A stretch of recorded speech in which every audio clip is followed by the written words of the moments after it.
안녕하십니까? 오늘 우리는 많은 중장년, 노년기 부모님들이 마음속 깊이 공감하실 수 있는 주제, 바로 성인 자녀와의 관계에 대해 이야기 나누고자 합니다. 이 관계가 원만할 때 삶의 만족도는 한없이 높아지지만, 때로는 예상치 못한 어려움으로 인해 깊은 마음고생을 하시기도 합니다. 최근 진료실에서 만난 김민준, 가명, 60대 후반, 씨의 이야기를 잠시 나눠볼까 합니다. 김민준 씨는 얼마 전 갑작스러운 심장 문제로 응급실을 통해 입원하셨습니다. 다행히 고비는 넘기셨지만 병상에 홀로 누워 계시면서 자녀들에게 느끼는 서운함과 외로움이 마치 또 다른 통증처럼 그를 힘들게 한다고 토로하셨습니다. 자식들 모두에게 연락은 갔다고 들었지만 사흘이 지나도록 병실 문은 한 번도 열리지 않았습니다.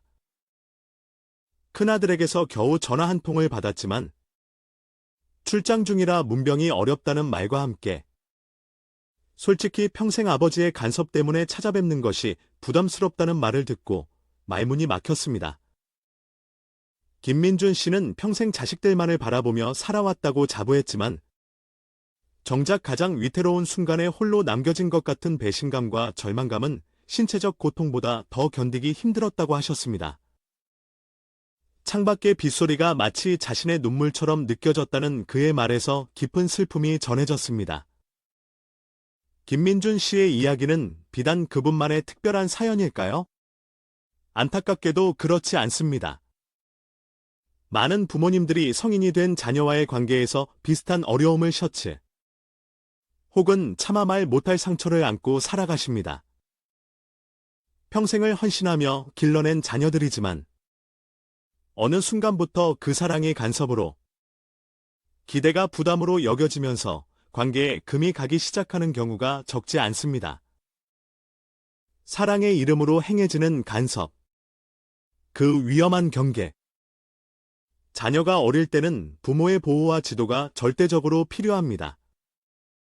식사를 챙기고, 손을 잡아 이끌며, 세상을 살아가는 지혜를 가르치는 것은 부모의 당연한 역할이자 사랑의 표현입니다.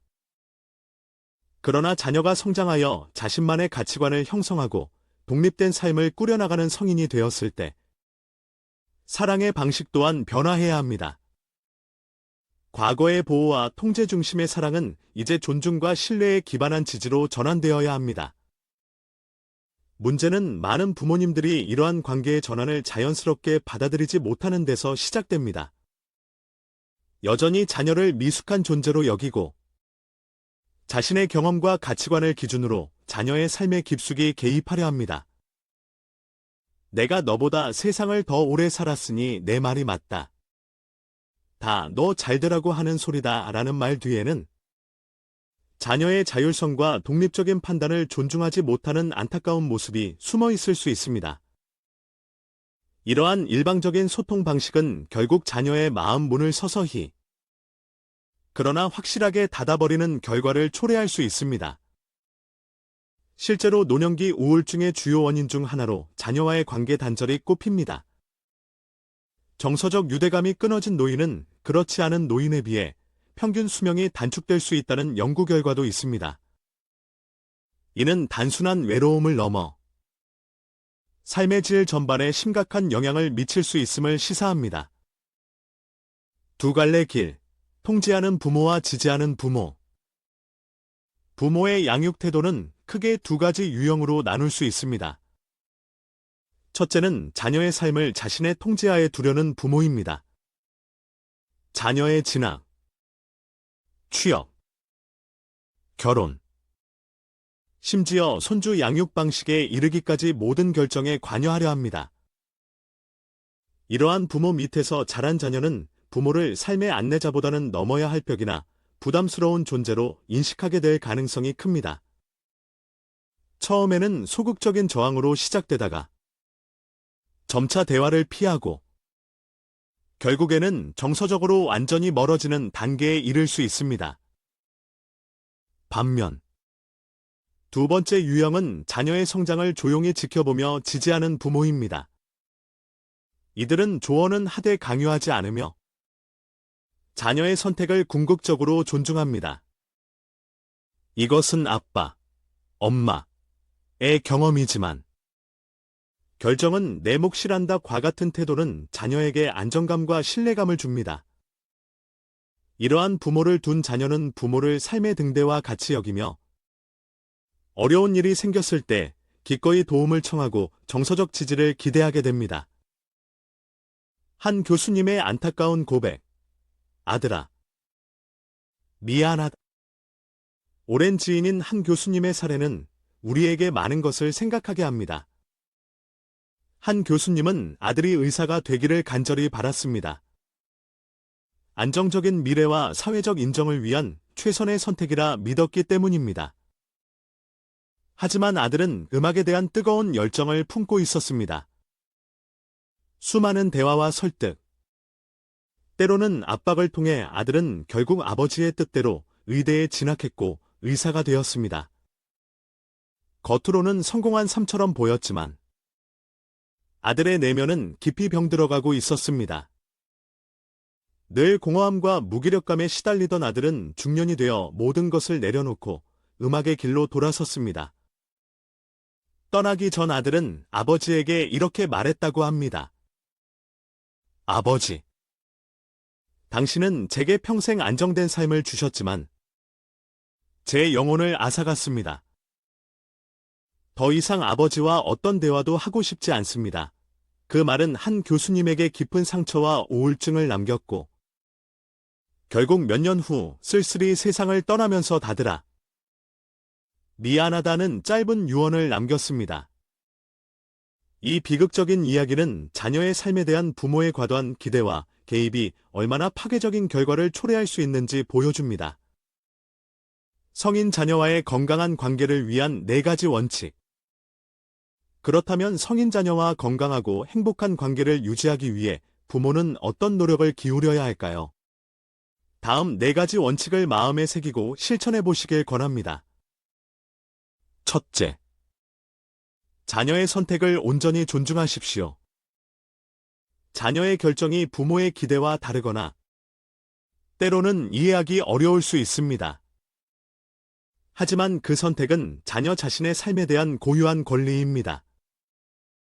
제 막내딸이 안정적인 은행을 그만두고 세계 여행을 떠나겠다고 했을 때 처음에는 반대하고 걱정했지만 딸의 확고한 의지와 열정을 보고 결국 지지하기로 했습니다. 몇 년 후, 딸은 더욱 성숙하고 깊어진 모습으로 돌아와 자신이 사랑하는 여행 관련 일을 하며 행복하게 살고 있습니다. 만약 그때 제가 끝까지 반대했다면 딸과의 관계는 돌이킬 수 없이 멀어졌을지도 모릅니다. 둘째, 실패를 허용하고 실패해도 괜찮다는 것을 보여주십시오. 인생에서 실패는 끝이 아니라 성장을 위한 소중한 경험입니다. 자녀가 실패했을 때 비난하거나 낙담하기보다는 다시 일어설 수 있도록 격려하고 지지하는 것이 중요합니다. 제 큰아들이 젊은 나이에 사업에 실패했을 때 저는 괜찮다. 다시 시작하고 싶다면 아버지는 언제나 내 곁에 있을 것이다 라고 말했습니다. 그 말 한마디가 아들에게 큰 용기가 되었고 그는 좌절을 딛고 다시 일어서 지금은 성공적으로 자신만의 사업을 이끌고 있습니다. 만약 그때 제가 비난했다면 아들은 실패 자체보다 부모에게조차 인정받지 못했다는 더 큰 상처를 입었을 것입니다. 셋째, 헬리콥터 부모의 그림자에서 벗어나십시오. 헬리콥터 부모란 자녀의 삶 주위를 헬리콥터처럼 맴돌며 끊임없이 감시하고 개입하는 부모를 일컫습니다. 다음 질문들을 통해 스스로를 점검해 보시기 바랍니다. 성인 자녀의 사생활, 일정, 만나는 사람 등을 여전히 상세히 확인하려 합니까? 자녀가 문제에 직면했을 때 자녀 스스로 해결할 기회를 주기보다 먼저 개입하여 해결해 주려 합니까? 자녀의 중요한 결정, 취업, 결혼, 주거, 육아 등 애 부모니까 당연히라는 생각으로 깊이 관여하고 있습니까? 자녀가 실패할까봐 두려운 나머지 새로운 도전을 만류하거나 부정적인 예측을 하지는 않습니까? 자녀가 부모의 조언을 따르지 않을 때 섭섭함을 느끼거나 심지어 분노합니까? 이 중 세 가지 이상에 해당한다면 자칫 자녀의 자율성을 침해하고 있을 가능성이 있습니다. 이웃의 김영희, 가명. 70대, 어르신은 50대 딸의 이혼. 재혼. 손주 교육. 심지어 카드 사용 내역까지 간섭했습니다. 딸을 위한 행동이라 믿었지만 딸은 점차 연락을 끊었고 현재는 명절에나 겨우 얼굴을 볼 정도로 관계가 소원해졌습니다. 과도한 개입은 자녀가 스스로 문제를 해결하고 책임지는 법을 배우는 기회를 박탈합니다. 프랑스 철학자 몽테뉴는 부모가 자녀에게 줄 수 있는 가장 위대한 선물은 뿌리와 날개라고 말했습니다. 안정적인 뿌리도 중요하지만 스스로 날아오를 수 있는 자유로운 날개를 꺾어서는 안 됩니다. 넷째, 부모 자신의 삶을 충실히 살아가십시오. 자녀를 위한 희생만이 사랑이라고 생각하는 것은 위험한 착각일 수 있습니다.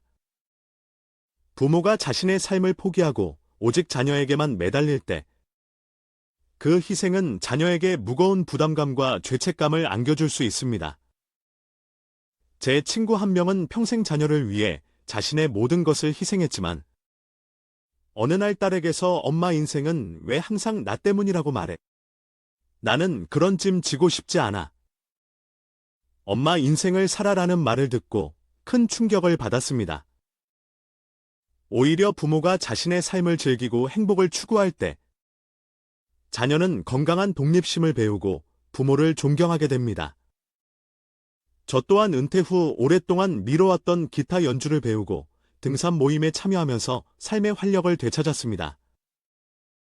제가 즐겁게 사는 모습을 보니 자녀들도 더 이상 저를 걱정하거나 부담스러워하지 않고 진심으로 응원하며 따뜻한 대화를 나누게 되었습니다. 실제로 은퇴 후 자신만의 취미나 목표를 가진 노인은 그렇지 않은 노인보다 우울증 발병률이 현저히 낮고 이러한 부모를 둔 자녀들의 관계 만족도 또한 높다는 연구 결과가 이를 뒷받침합니다. 경제적 지원의 함정, 그리고 놓아주는 용기. 자녀에 대한 경제적 지원은 부모의 자연스러운 마음입니다.